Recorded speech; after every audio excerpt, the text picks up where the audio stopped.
Welcome to the Explainer. So, today we're going to pull back the curtain on this kind of invisible network that powers all the companies you use every single day. And we're going to ask a really critical question. Who is actually in charge of protecting your data and the services you count on? Yeah, the answer, it's probably not who you think. All right, let's kick things off with a scenario. Picture this. There's a huge data breach, or maybe a massive service outage, at a company you really trust, one you use all the time. Your first thought, naturally, is to blame that company, right? Of course. But what if? What if the problem didn't actually start with them at all? You know what's so fascinating and honestly a little bit terrifying? Is that the real weak link, it's often not the company whose app is on your phone or whose website you're visiting. Nope, the problem usually starts way, way deeper. Deep inside their supply chain, with some partner you have absolutely never heard of.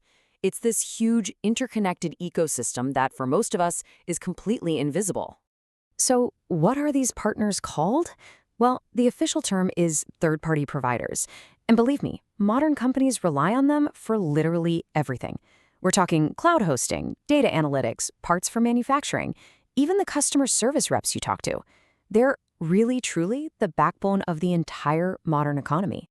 But wait, it doesn't stop there. Oh no, the rabbit hole goes way deeper. Because these third parties, they hire their own partners to get the job done. We call those fourth parties. And suddenly you've got this incredibly complex web where your personal data could be 4, 5, even 6 steps removed from the company you thought you were dealing with. Okay, so when one of these hidden partners way down the chain messes up, they have a big data breach or a total operational meltdown, who takes the heat? And here's the thing.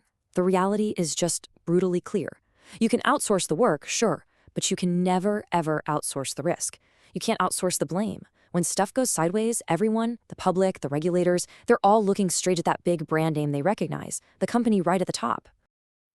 This is the classic domino effect in action. One tiny failure buried deep in that supply chain can tip over and set off this massive chain reaction.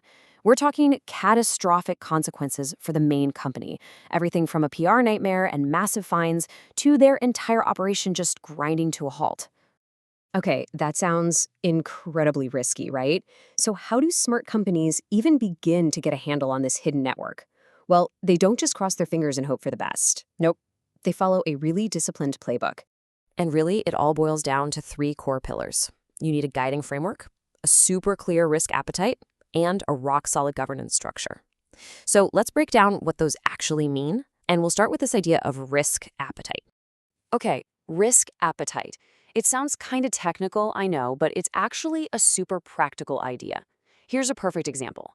A company's own internal plan might say, hey, this critical software has to be back online within 48 hours if it fails, no exceptions.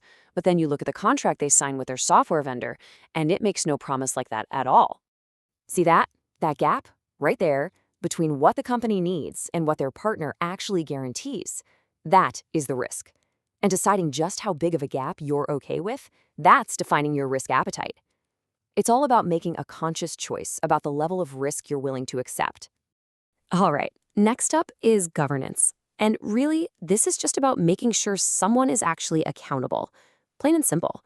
In a really strong system, the managers who actually go out and hire these vendors, they're considered the first line of defense. They own the risk of that relationship day in and day out, and it's their job to make sure it lines up with the company's risk appetite.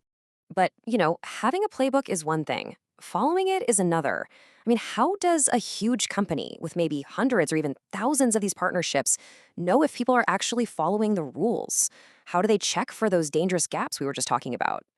Well, that's where the internal auditors come in. Think of them as independent inspectors.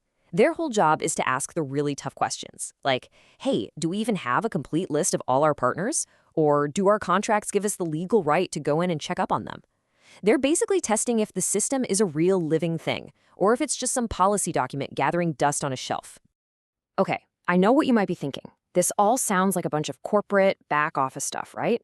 But the whole reason we're doing this explainer is because this process, it has a huge direct impact on your life every single day.